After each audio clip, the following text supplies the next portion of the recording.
Tree back there. I was buying time. Ladies and gentlemen. You bought it. Bought the time. You bought the time. All right. This is a transaction piece of business here. Come on. Please.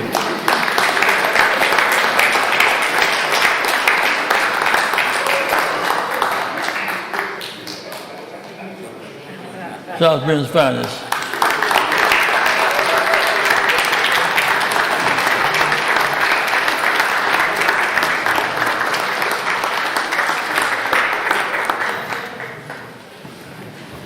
Well, good afternoon, everybody. Can we appreciate Reverend Jackson for his tenacity, his resilience, his persistence, his presence, and his leadership.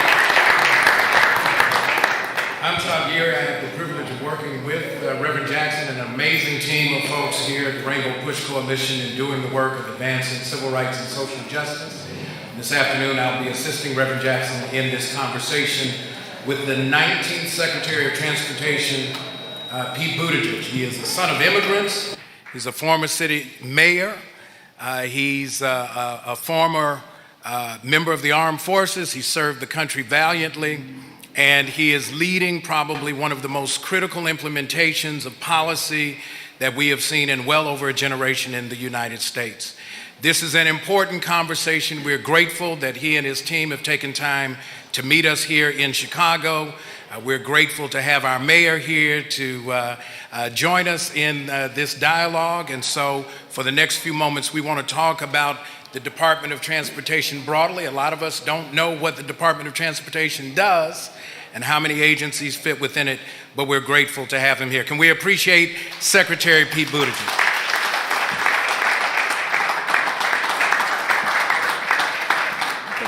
Very basic question. What is the size of the budget of public transportation?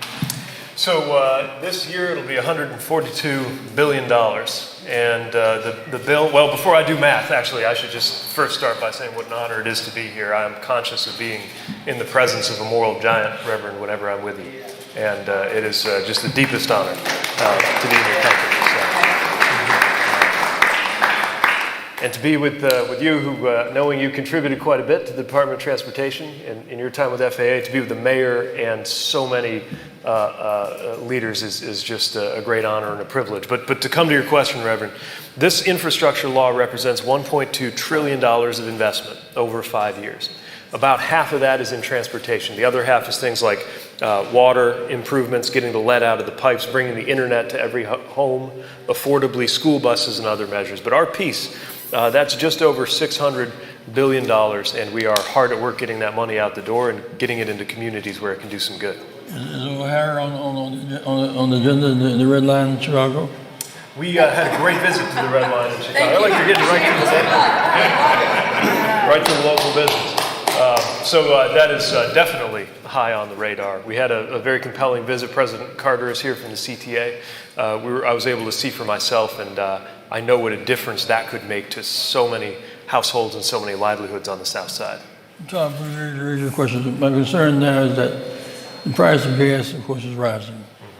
People will be catching elevators for the first time now in a long time, riding to the buses, as well as they should. Now, we must be included in more than just riding. But the affirmative action proposal on the book, we've enforced, what capacity do you have to enforce the affirmative action, the inclusion mechanisms? So we have a set of authorities when it comes to making sure that the investments are equitable. And let me quickly talk about it in two ways. First, what the investments actually are, who they help, who they might hurt if they're not done in the right way. We know the history in this country of a highway being built right through a black neighborhood, or a railway becoming the unofficial dividing line. But that's why we have that phrase in our language, the wrong side of the tracks, right? Transportation infrastructure can connect, but it can divide. In order to make sure that does not happen, Title VI of the Civil Rights Act gives us a lot of authorities, which we are committed to using. It may not surprise you to hear that there was less enthusiasm under the previous administration for using the powers and the authorities of the Civil Rights Act. I can promise you and assure you in this department, led by the way, our director of the Department of Office of Civil Rights, Irene Marion, my colleague. We are making the absolute most of those reforms. So that's in terms of the projects and how they work, the effect they have on neighborhoods and on cities. But also, Reverend, I know that when you speak about these expectations for equity, that goes to the business side too, making sure that businesses owned by those who have been systematically excluded are getting a chance to succeed with these contracts, that workers who have been left out of infrastructure development and the wealth creation that comes with that get their chance. So we have worked out goals both for the direct procurement that we do, where we have increased the goals that we have for working with the small, what are called the SDBs, the small disadvantaged businesses. And we are right now in the process of updating the rules and the authorities we have on the DBE program, which, by the way, when that happens, will go out to a public notice where we will get, we're pretty proud of the proposal that's been put together, but it can always be improved, and we believe in that engagement to strengthen it, to make sure that it has the right teeth and to make sure that it has the right level of ambition, so that all of the other partners that we're funding, that the states, the transit agencies, the cities, are making the most of this opportunity to create wealth, to create capital, and to create prosperity through the investment, the spending of all that money that we're about to move through the American economy to get this work done. Well, we must be part of it. One thing, Todd, coming in, is that this is right here. We know that the killing zones, Inglewood, say for example, Chicago, guns in, drugs in, infrastructure out, jobs out. The idea of the free community colleges by Biden is a big deal, as well as enforcing, dealing with zones of disaster zones. Children are not born shooting. They're bred to shoot and kill. Last month was a big deal about 22 people killed in Texas. Wiped out 10 being killed in Buffalo. 60 killed in Chicago. 2 people were shot. These zones of deprivation are creating real problems. No mayor can solve this. Mayors don't sell guns. There's not a gun shooting range in Chicago. You go across the river, there'll be guns and chucks. So this idea of the guns and the infrastructure, I think if it has a commitment to deal with some of these crisis zones, that'll help as well. We think so. We think that if we invest in the places that have been disinvested for years or for decades, we're creating the opportunities that lead to safety. Of course, there's important work that needs to be done directly on the public safety side. I know that the mayor has been leading in that regard. But as you say, we cannot ask any mayor or anyone simply involved directly in public safety to answer for all of the loss and the disinheritance that has come with living in neighborhoods that have been systematically excluded. But we also know for a fact that when you connect people to opportunity, when you give people a better shot, we were just talking about Roseland, just as an example, a neighborhood that has commuters who can take more than an hour to get to a job in the Loop. And it strikes me very poignantly because there's a community in Indiana called Roseland. They call it Roseland, which is close to South Bend. And it takes less time if you do have a car to get from Roseland, Indiana to the Loop in Chicago than if you don't take a car to get from the Roseland neighborhood of Chicago to your job. And if somebody can't get access to those jobs, if somebody can't get access to that opportunity, if somebody doesn't have access to education, to skills, how can we expect them to thrive? So this is part of what we mean when we talk about equity in transportation, when we talk about justice in transportation. I know when you think about justice, the first federal department you think about is most likely the Department of Justice, and fair enough. Now, I see my friend Freeman Wilson is here too, who had so much to do with these issues. It took me a moment to spot. So I am humbled to talk about justice in that sense among the legal minds who are here. But what about transportation? I mean, and I'm humbled to even mention this next to you with your history of leadership in this regard, but it's not lost on me that if one of the signal moments of the civil rights movement was the Montgomery bus boycott, then the question of how and whether people can be transported in a dignified and efficient and affordable way to the opportunities that they need to thrive is unquestionably a matter of justice. On that point, Mr. Secretary, I guess the question about equity is also tied to remedy. One of the things that we've seen historically is that federal dollars have actually been used to displace and disconnect underserved, under-resourced, and communities of color. And so a lot of this infrastructure money, the ACT money, will be used to kind of correct some of the harms that have been done. What are some of the goals and objectives to remedy those issues? In Baltimore, where I live now, it's called the black butterfly. That you can anticipate a lot of the socioeconomic harms just by how public transit highways have been built around the city. Yeah. How do we make sure that the Infrastructure Act intentions don't get trapped in the vacuum of business as usual? Right. So in a matter of days, we're going to announce the release of the funding for the Reconnecting Communities program.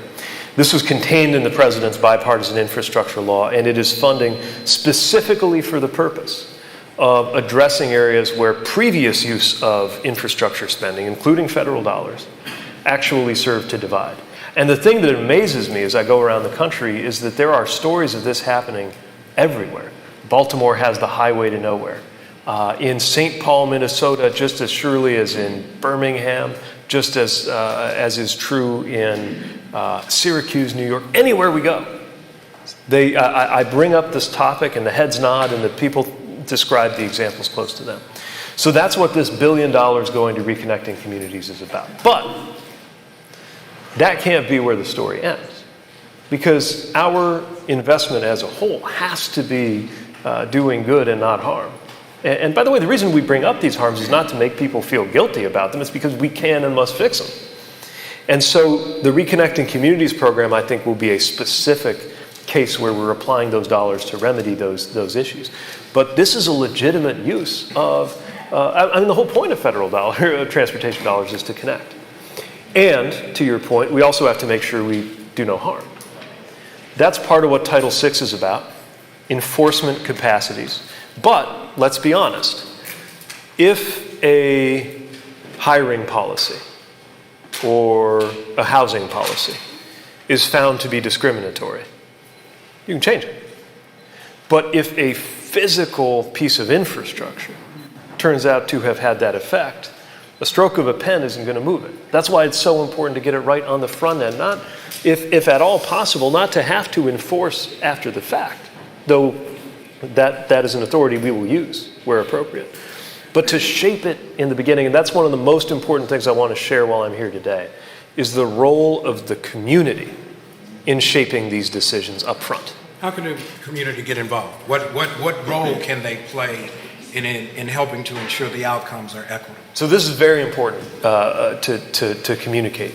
For every dollar that we spend directly, that I sit, and I don't sit in a room doing it alone, obviously, but that the authorities in my office go into directly procuring, there are many more dollars that are actually going out to the states, going out to the cities, and county organizations and transit authorities, who are actually deciding what the plans and the programs ought to be, what the uses of the dollars ought to be. So often, the most relevant decisions for a dollar coming out of my building are actually going to be made in a city hall, are going to be discussed at a community meeting or a state proceeding. And one of the reasons I'm especially glad that there are a lot of young people here is to communicate the awareness of the access you have to those processes. So I testify in Congress from time to time. For better and for worse, I find myself in front of Congress. And to testify in Congress, you need to be invited. But I'll tell you, when I was mayor in Indiana, to speak in front of the city council, you just had to show up. You just had to show up. And there are a lot more processes like that than there are congressional hearings. And so I want to make sure the empowerment is felt of what comes of organizing at the local level to participate. And we'll do everything we can to foster and encourage that from our position in Washington. How are zones of infrastructure identified? We keep saying red line because Charlotte is moving outward. Southern suburbs are moving outward. So if you get right there, it stops at 85th Street, red line, 87th Street. God takes us into another, the whole people can get to the city. We can get here to Phillips Park in 20 minutes if it's put together right. Maybe on all day journey. How do you identify those zones? That's right. So it begins by recognizing where the needs are. Just as there are food deserts, and a lot of good work has been done on the subject of food deserts, the inability to get healthy food, there are transit deserts, and we need to identify those, and we're doing that work. One initiative that we have in the administration, Justice 40, is about specifically making sure at least 40% of the clean transportation and energy investments that we do go to underserved and overburdened communities. And so we're actually developing very rigorous definitions of what that looks like. And it's all there, and I mean, the math is there. You can see where investments have gone and where they have not, and you can see the consequences of that. So we're going to be paying attention to the places where the dollars can do the most good. But even here, I would say a lot of this is also playing out at the local level and at the state level. So we will have our designations, our definitions of overburdened and underserved communities, and our processes for guiding dollars in that direction.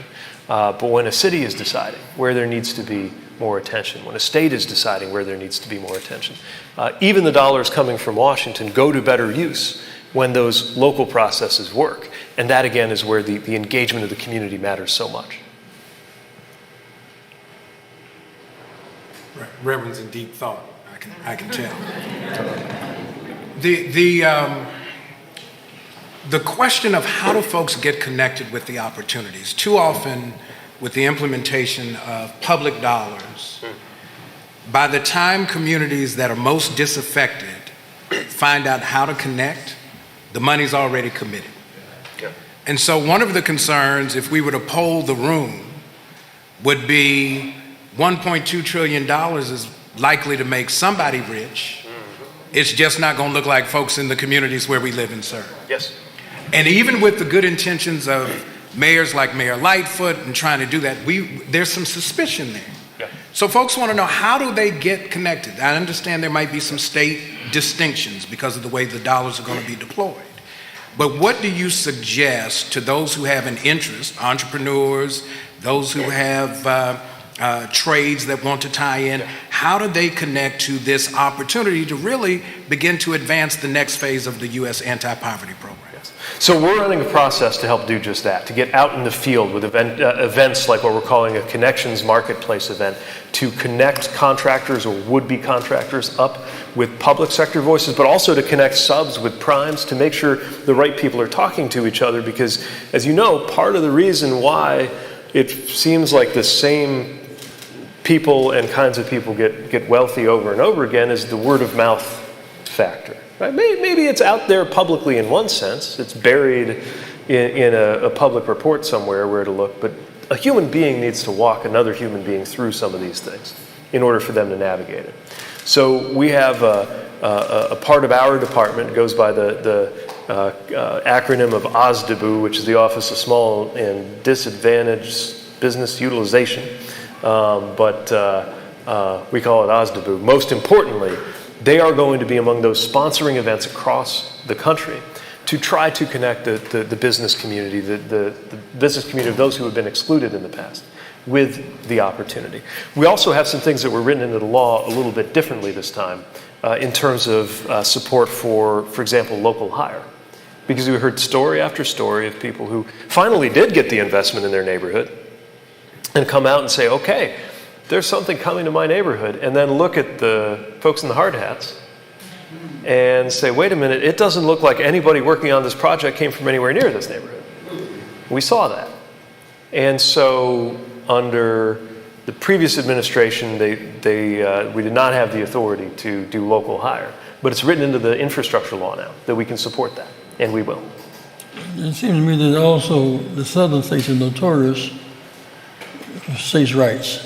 The whole of Shelbyville declared the Voting Rights Act. We're back to where we were pre-1965. If a state does not uphold the law, another justice, will it be a factor in deciding who gets money or not? Back to Arkansas, down there, 400,000 blacks are unregistered. A significant number those who are registered eliminated for process don't make sense. I understand a group of women with paralyzed, stroke on the right side, with a hand named down on the left hand. She couldn't go. Sent them to the military. Sent voted by mail. They eliminated them. So you see this pattern of this absurd scheme to disenfranchise voters again. And so will the state be under your careful eye on that? Yes, we will hold states accountable using our authorities under Title VI. And when there is an issue, that should be brought to us. That should be brought to the team that Irene and her colleagues run. Because it is imperative. I mean, we've seen what's going on with voting rights and the unconscionable things that you've discussed in our side of the House with regard to transportation. We need to make sure that the rights of communities are not trampled. Now, again, our strong preference is to get it right in the first place, rather than to have to take an enforcement action. But if an enforcement action is warranted, we will be there to do that. And we will make sure it is clear that the law must be upheld and that civil rights must be respected. OSDBU is an acronym. Can we come up with a different acronym that's kind of hard to remember? Yeah, maybe we'll give them a new nickname with your help. Yeah, let's work on that.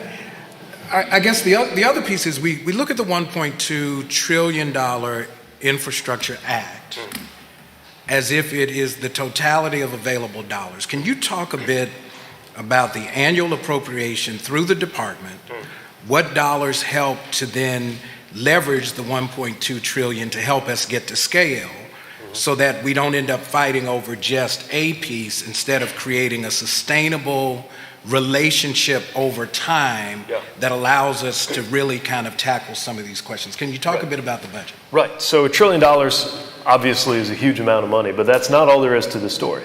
And frankly, if it were, it wouldn't be enough to tell the whole story. So with regard to transportation, in addition to those federal dollars that have been authorized that'll carry us through the next 5 years, subject sometimes to appropriation, which means we've got to keep talking with Congress about what we need. But in addition, that gets fused with state dollars, with local dollars that come into this match, with the fare dollars that CTA gets at the fare box, and in some cases with private dollars. And let's recognize that a good outcome, and the mayor and I were just talking about this earlier, a good outcome of a DBE program to make sure that public dollars are going to overburdened and underserved-led businesses also unlocks their opportunity to succeed and compete and win in the private sector where so much of the money is.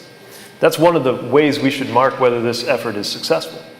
So we're going to be watching the effects of this investment, not only for what it itself can buy, which is an awful lot, but for what it can unlock from the other sources of dollars that are out there. So that when we do it well, we will have an easy time making the case for the next round of investment, which will be on us before we know it, I think. It's probably upon us now. The Southern states are notorious for denying Voting Rights Act. For Roe v. Wade, they celebrate that type of. The voice is not coming clear enough to say the price you pay for that you can't get transportation. They don't want anything in the federal government except housing and roads and bridges and sewers and airports. That's all there is to be had, really. But the voice is not clear enough to them who make these absurd speeches on the floor of the Southern state legislatures. They can't get that money, can't get the airport they want, the highway they want, just to comply with the rest of the law. We're on that. Well, part of that, again, is the reason why it's so important to have those enforcement powers and to make sure that we have enough resources and enough staff in the Civil Rights Office that's enforcing Title VI. Part of it's also making it clear that these things are also a consideration when we're making our discretionary grants, to the extent that that is provided for in the law. We want to know, when you're applying for federal dollars, did you think about access? Did you think about equity? We had one case where in LA there was a an opportunity to create safer streets in a historically dispossessed neighborhood, mostly a community of color. They didn't think we would be a good place to look, and then we made clear that we were paying attention to these things.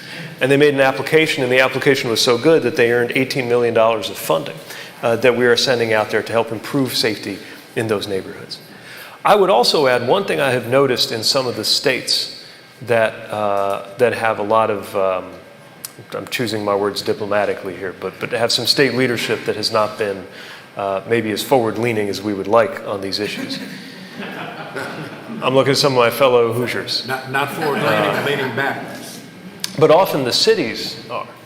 And so the other thing I would mention is that we have the ability to engage directly with communities. And it's even the case in the law that has been passed that on some of the major pieces of funding, for example, electric vehicle charging, which is a big business opportunity as well. $7.5 billion to put these chargers in across the country in the next 5 years.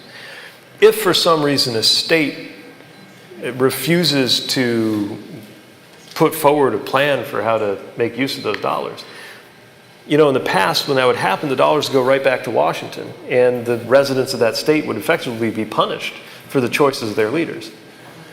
This time around, the rule says, well, then it'll just go to the communities, which I think will actually have a pretty healthy effect on the states.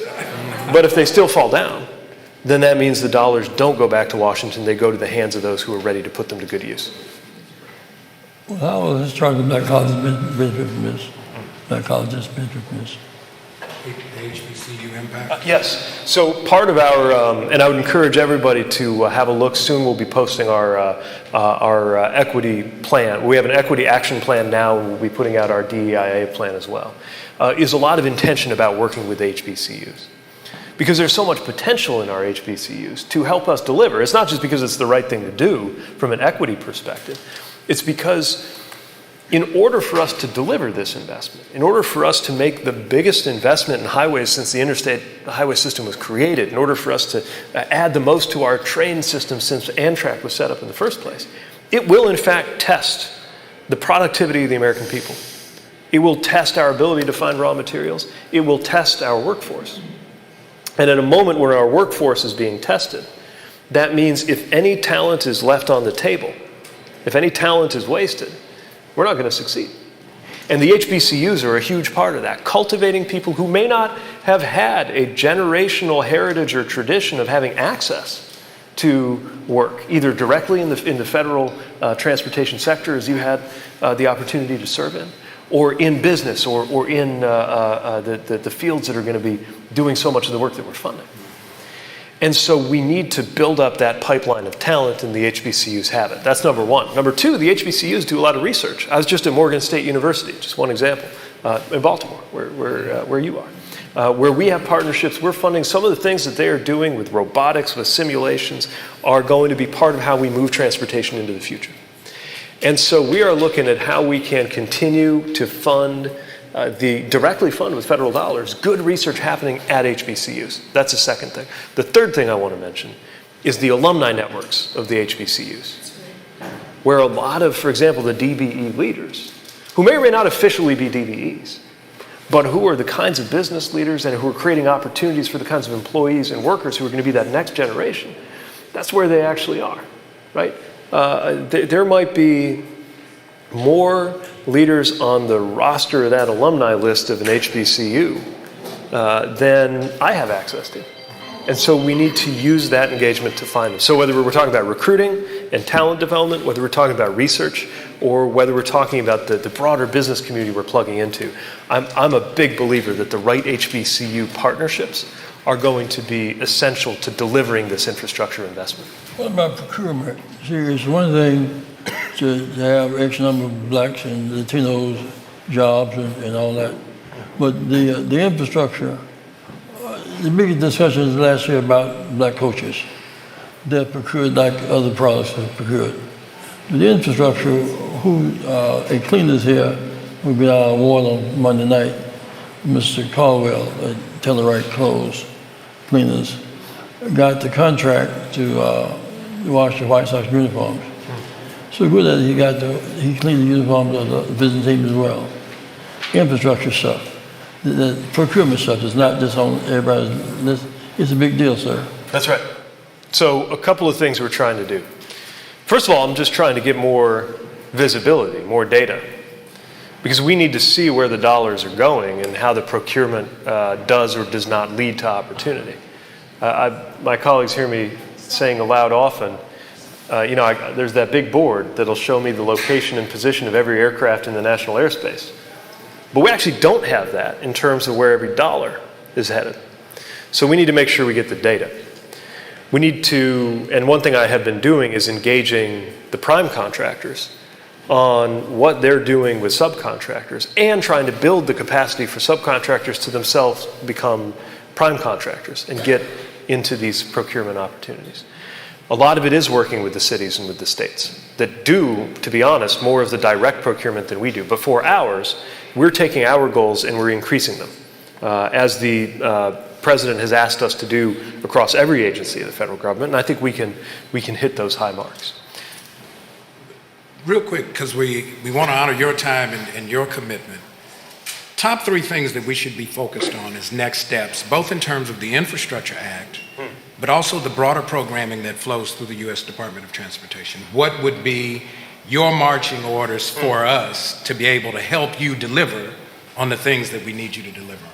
Great. Hard to pick just 3, but okay, first of all, watch these opportunities that are coming out, because there are 45 new programs just in my department just from this bill. And the existing ones have grown enormously by hundreds of millions of dollars, to take just the RAISE program, just to take one example, which means every few days we're announcing something.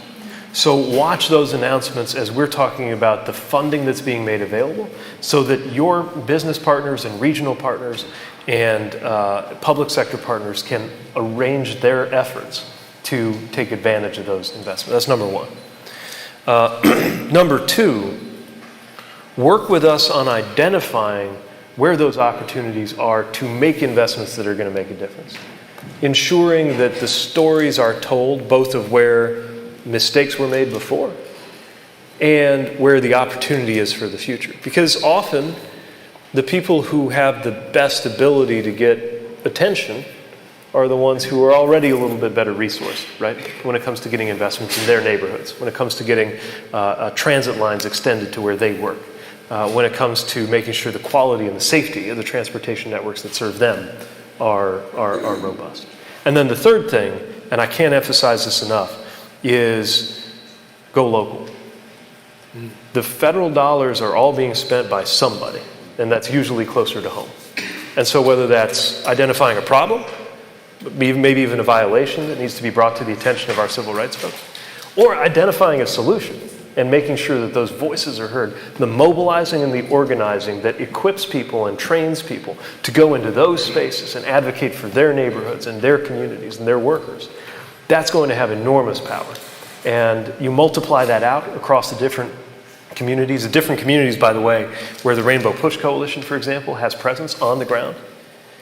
That will be an incredibly powerful thing. And I think that will help to drive the success of this effort.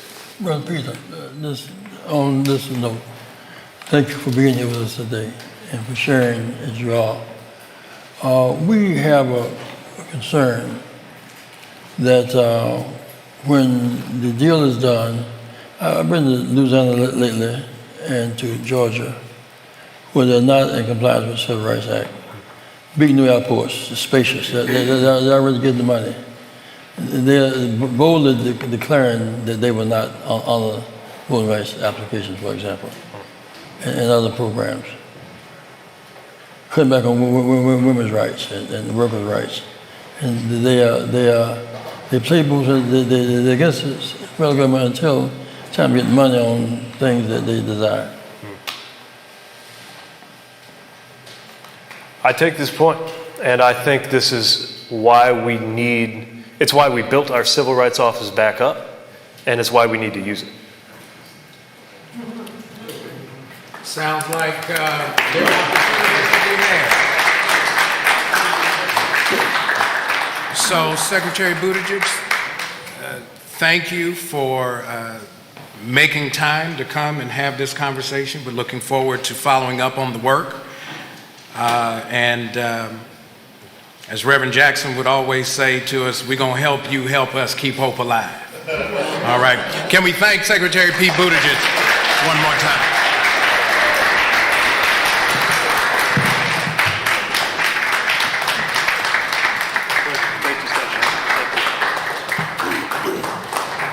Thanks, Mark. Honored to be with you. Don't forget, tomorrow, my friends, at 2 o'clock we gather here tomorrow for Men's Day ceremony, Father's Day, as well as Juneteenth. It's a very big day. I want you men to come and bring your boys, your girls, make a big statement here. Tomorrow night we do at fellowship, we do a gospel affair. You'll be hearing more about this, but follow us online. Can we pray before we leave here? Shall we pray?